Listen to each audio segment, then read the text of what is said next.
À ce moment-là, quelque chose en moi a craqué. Pour le bien des enfants, pour les deux familles et les beaux-parents, je continuais ma vie de couple avec mon mari, en pensant ainsi, mais j'ai réalisé que c'était plus possible.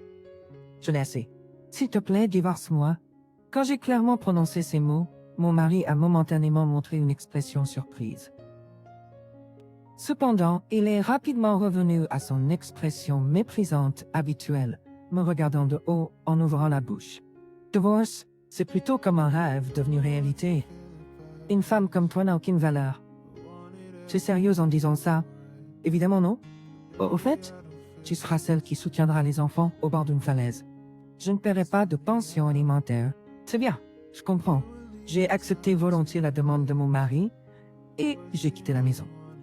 Divorcer de mon mari et élever 2 enfants en tant que femme célibataire dans des circonstances normales pourrait être perturbant, mais j'étais confiante. Je croyais que quitter la maison me mènerait à un bonheur plus grand. Je pouvais tout vous et cet arrogant mari, il finira par tomber en enfer. Je vais le punir sévèrement pour toutes les fois où il a fait ce qu'il voulait. Mon nom est Kira Peterson et j'ai 34 ans. Je travaille pour un grand fabricant de meubles et je suis une mère à temps partiel, également mère de 2 filles de 5 et 3 ans. Je fais partie d'une famille de 4 personnes, comprenant mon mari et mes 2 filles, et nous vivons actuellement dans notre appartement. J'ai épousé mon mari Brian il y a 6 ans quand j'avais 28 ans. Immédiatement après le mariage, je suis tombée enceinte, donnant naissance à mes filles à l'âge de 29 et 31 ans. Bien que les élever ait été difficiles, ces jours étaient épanouissants, car je pouvais ressentir la mignonnerie de mes propres enfants. Il y a 2 ans, lorsque notre deuxième fille Julia a eu 1 an, je suis retournée au travail. En équilibrant la garde d'enfants et le travail, j'ai visé à faire de mon mieux, mais les choses ont pris une tournure inattendue à cause de mon retour au travail. Le temps passé à la maison a considérablement diminué, ce qui a entraîné une réduction du temps disponible pour les tâches ménagères, et la maison est devenue un désordre et les repas se composaient principalement de plats préparés du supermarché. Bien que mes filles mangent tout et disent que c'est délicieux, le problème se trouvait avec mon mari Brian. Pour une raison quelconque, Brian s'opposait fortement à mon retour au travail. Travailler. Néanmoins, subvenir aux besoins de nos 2 filles uniquement avec son salaire était presque impossible. Comme je gagnais plus, je devais travailler dur pour mes filles. Cependant, mon mari me blâmait sans relâche chaque fois que je reprenais le travail. Pourquoi avons-nous des repas aussi médiocres tous les jours? Du matin au soir, fatigué et épuisé, quand je rentre à la maison. Pourquoi tu parles comme ça? Je travaille aussi et je fais les tâches ménagères. Pourtant, tu le sais. Ah, je dois me plier en 4 pour mon patron, travailler à l'extérieur sous une chaleur écrasante. C'est différent de ton lieu de travail qui est tout relax. This is terrible. I am juggling work and all the household responsibilities. If you're complaining so much, then why don't you make dinner, Brian? Don't mess with me. Why do I have to do that? Housework is women's work. At the beginning of our marriage, my husband used to say many kind words like, if you have trouble, let me know, and I'll help with the housework. However, during my pregnancy with our eldest daughter, Millie, when I asked him to do some simple household chores, he made a truly unpleasant face that I still remember. Even when I asked, he never willingly helped out, just grumbling and complaining. In the end, during my pregnancy and right before giving birth, I handled all the household chores. Even after Millie was born, Brian never contributed to childcare. He would return from work, spend time on himself, and sometimes even complained about our daughters crying. Looking back, our relationship might have been strained from that time. Still, I felt blessed to have a child with the person I loved. I thought I was happy, convincing myself of it every day. However, the situation continued to deteriorate after the birth of our second daughter, Julia. My husband's attitude became progressively worse when I returned to work. He insisted women should only take care of the house. Despite financial considerations, I pushed through and resumed work, but it further worsened my husband's mood. Lately, even minor issues would lead him to shout in front of the children. Hey, why is there trash in my room? Huh? I vacuumed just 3 days ago. 3 days ago? Do it every day. You're the one who comes home early and lazes around. I'm not lazing around. When I come home, I prepare dinner, give the kids a bath. I'm really busy. That's because you have poor housekeeping skills, right? Be stricter with yourself. What if the kids become lazy adults like you? Oh, not only does he shout, but lately he's been looking down on me more.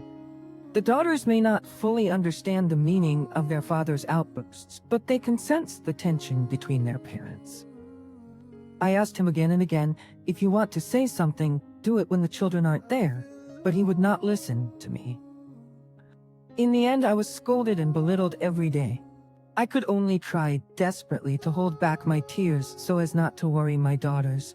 Time passed, and for the past few months, peace prevailed, as my husband had continuous overtime commitments.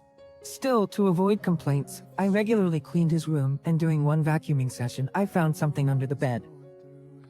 T2. Le reçu qui est tombé était vieux de 2 jours. Il indiquait 2 clients et une somme considérable dépensée. En recherchant le nom du restaurant sur mon téléphone, j'ai découvert qu'il s'agissait d'un restaurant français, haut de gamme, situé un peu loin du lieu de travail de mon mari. Est-il possible qu'il aille dans un tel endroit avec juste un collègue? De plus, il y a 2 jours, il prétendait travailler tard et rentrer à la maison après minuit. S'il s'agit juste d'une connaissance, il aurait pu m'en parler. Quelque chose est étrange. Même s'il prétend travailler en heures supplémentaires tous les jours et rentrer tard à la maison, est-ce qu'il me trompe en cachant cela? Si c'est le cas, je dois rassembler des preuves avec prudence. En pensant aux enfants, je dois gérer cela avec précaution. Le lendemain, j'ai demandé une demi-journée de congé au travail et je me suis rendu dans une agence de détective l'après-midi. J'ai décidé de demander une vérification des antécédents de mon mari et de voir comment il se comportait pour le moment. Après cela, j'ai agi comme si de rien n'était pour éviter que mon mari ne remarque que j'étais suspicieuse à son égard.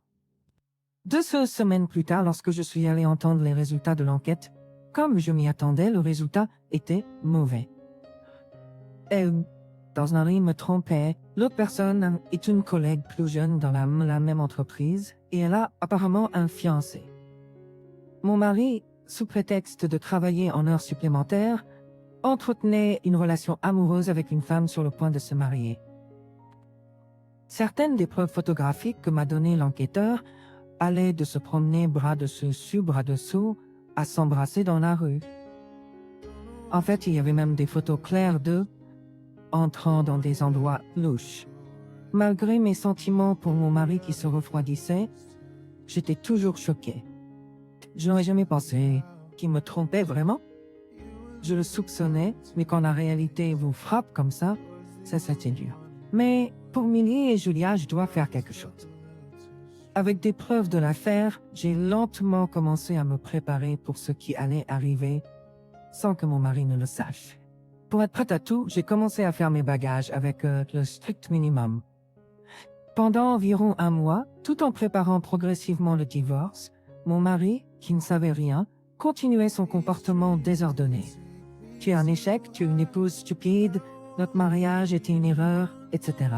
Les insultes et les abus à mon égard étaient devenus quotidiens, tourmentant mon cœur chaque jour. Pourtant, j'ai enduré parce que j'avais confiance en ma capacité à divorcer à tout moment. Mais ce jour-là, il a finalement fait quelque chose d'impardonnable. Pendant que les filles jouaient joyeusement, il a claqué la table, a élevé la voix et a crié. « Vous êtes bruyante depuis un moment maintenant? Ne m'irritez pas pendant mon précieux jour de congé. » En entendant ces mots de mon mari, ma fille cadette Julia commençait à pleurer. Bien que Millie ne pleure pas, ses yeux sont remplis de larmes. J'ai serré les 2 filles dans mes bras pour les protéger de voir leur père, et après cela, je suis sûre que mon mari m'a regardé avec colère. Mon Dieu, ils jouaient juste tous les 2. Dis que c'est bruyant. Bon sang, au moins, emmenez-les dehors un jour de congé. Pourquoi penses-tu seulement selon tes propres normes? Si tu vas dire ça, alors aide avec les tâches ménagères pendant tes jours de congé. Pourquoi devrais-je? Je suis une femme paresseuse qui ne peut pas gérer les tâches ménagères et les enfants. Paresseuse, comment peux-tu dire de telles choses aussi facilement? Notre vie actualité est soutenue par la coopération de la femme. Tyne, ne te laisse pas emporter. Tu peux vivre parce que je suis là. Connais ta place. Mon mari n'est toujours pas conscient que je gagne plus. C'est pourquoi il peut me mépriser si confiantement, même devant nos enfants. Tout est devenu si indifférent et j'ai perdu la volonté de me disputer. En me voyant comme ça, mon mari, peut-être en pensant que je suis intimidée, commence à parler mal de moi. Finalement me dit, le mariage avec toi est une histoire sombre. Sois reconnaissant que j'ai même épousé une femme sans valeur comme toi, du déchet. À ce moment-là, quelque chose en moi a craqué. Pour mes enfants, nos parents et nos beaux-parents, je pensais que supporter la vie de couple avec lui était la bonne chose à faire. Mais maintenant, j'ai réalisé qu'il était impossible d'intimer. Si je restais avec cette personne plus longtemps, je me perdrais. Ma détérioration affecterait inévitablement mes filles. Je vais mettre fin à cette relation pour de bon. J'ai été malhonnête. S'il te plaît, divorçons. Quand j'ai clairement dit cela, Brian a semblé surpris un moment. Cependant, il est rapidement revenu à son expression méprisante habituelle, me regardant de haut alors qu'il ouvrait la bouche. C'est plutôt comme un rêve devenu réalité. Une femme comme toi est sans valeur. Est-ce que c'est vraiment ce que tu penses? Bien sûr. Oh, au fait, assure-toi de soutenir les deux morveux toute seule, d'accord? Je paierai pas de pension alimentaire pour enfants? Lol. Comment peux-tu parler de tes propres filles comme ça? Ce ne sont que des morveux bruyants, j'ai dit juste les faits. Je n'ai jamais eu d'affection pour eux. Choix coupé en réalisant que rester avec lui plus longtemps ne nous apporterait pas le bonheur. J'ai décidé. J'ai pris les bagages que j'avais préparés à l'avance et j'ai quitté la maison avec mes filles. Je lui ai remis les papiers de divorce pré-signés et sans hésitation, il les a remplis sans problème. Divorcer de mon mari et élever 2 enfants seuls dans des circonstances normales serait une source d'inquiétude. Donc, de Cavendish, si je quittais la maison, je pourrais être prisonnier. Je croyais que pour mes enfants, je pouvais tout faire. Et cet arrogant de mari finirait inévitablement en enfer. Attendez, vous verrez. Je vais le punir sévèrement pour toutes les fois où il a fait ce qu'il voulait. En jurant de me venger encore plus de mon mari, j'ai quitté la maison avec mes filles. En chemin, j'ai déposé les papiers de divorce à la mairie, coupant ainsi les liens avec mon mari, et je me suis dirigé vers la maison de mes parents. Mon père et ma mère ont été très surpris quand je suis rentré à la maison avec une grosse valise. Et, qu'est-ce qui se passe-t-il tout à coup? Pendant que maman et les filles m'ont parlé, Adam s'est mis d'une mouche avec Brian l'autre. Devant mes parents, Brian était un bon mari, donc mon père semblait surpris de sa vraie nature. Cependant, ils ont vite compris la vraie raison de mon retour chez mes parents. Mon père m'a regardé droit dans les yeux et a dit clairement, « Donc je n'ai qu'à m'occuper des papiers? Oui, je veux que tu prépares les documents. D'à commencer demain. » En fait, l'appartement où nous vivions en tant que couple était l'une des propriétés de mon père. Bien qu'il soit techniquement loué au nom de Brian, mon père paye loyer et nous y vivions gratuitement. Cependant, il n'y avait plus de raison de continuer à supporter le loyer pour un homme qui négligeait sa famille à cause de son infidélité. J'ai donc demandé à mon père de réclamer officiellement les paiements de loyer à mon mari. Ayant rassemblé des preuves de l'affaire, j'ai décidé de demander une compensation et une pension alimentaire pour mes enfants par le biais d'un avocat. C'est avec cela, j'ai préparé tout en allant travailler depuis la maison de mes parents. 2 semaines plus tard, pensant qu'il pourrait y avoir des actions bientôt, mon téléphone, comme prévu, s'est allumé. Quand j'ai vérifié l'écran, l'appelant était en effet mon ex-mari Brian. Oui, bonjour. En répondant à l'appel, Brian semblait confus en parlant. Que se passe-t-il? J'ai reçu des documents étranges, quelque chose à propos d'une compensation. Ah, il semble qu'il soit arrivé en toute sécurité. C'est la compensation pour ton affaire, tu sais. Quoi? Je n'ai pas triché ou quoi que ce soit. Juste pour que tu saches, les preuves sont déjà rassemblées, donc il n'y a pas moyen d'y échapper. Et bientôt tu recevras un autre ensemble de documents. Time? Un autre ensemble de documents? Tu n'as pas oublié, n'est-ce pas? À partir de maintenant, tu seras responsable de payer le loyer pour cette chambre. Quoi? La réaction de Brian est sanitaire. Tu l'as pas par ici? M'a demandé avec une voix forte. Attends une minute, le loyer? La maison nous a été donnée par ton père. Ce n'est pas vrai, n'est-ce pas? Ah oui, de juste donc, tant que je reste dans cette maison, je dois payer le loyer. C'est exact. Je suppose que tu crois pas. Mais compte tenu de l'emplacement idéal et de la construction relativement récente, le loyer n'est pas bon marché. Peux-tu te le permettre avec ton salaire? Est-ce vraiment si élevé? Brian, peut-être après avoir vérifié le marché sur son téléphone, a lamenté en arrière-plan. Je ne peux pas me le permettre. Il semblait qu'il avait enfin réalisé sa situation et d'un ton désespéré, il a commencé à supplier. Je romps avec ma maîtresse, alors reviens vers moi. Peu comme à zéro. Suppliant désespérément de l'aide, il a plaidé, mais je l'ai fermement rejeté. N'est-ce pas ridicule? Après tout le mal que tu m'as causé, à moi et à nos filles, comment oses-tu dire de telles choses?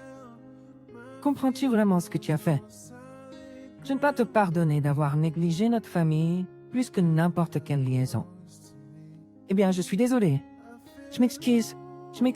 Alors s'il te plaît. Tyne, quelle valeur a ton excuse maintenant? Peu importe les mots que tu dis, rien ne résonne plus. Je n'ai aucune intention de recommencer quoi que ce soit avec toi en tant que couple. Nous étions au moins un couple marié.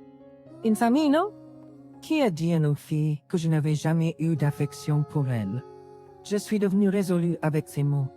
Tu n'as aucune qualification pour être père. Tu es aussi une mauvaise influence sur nos filles. Ne te mêle plus jamais de nos affaires. Les émotions ont explosé, et vers la fin, je pense que ma voix a tremblé. Ah! Même ainsi, j'ai raccroché le téléphone de manière décisive.